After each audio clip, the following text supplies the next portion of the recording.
Assalamu Walaikum. Hello friends, how are you? Welcome back to my another video.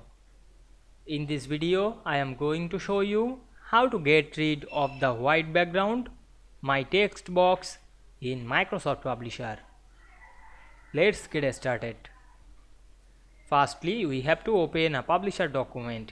Now we want to get rid of the white background of this text box. Click the text box.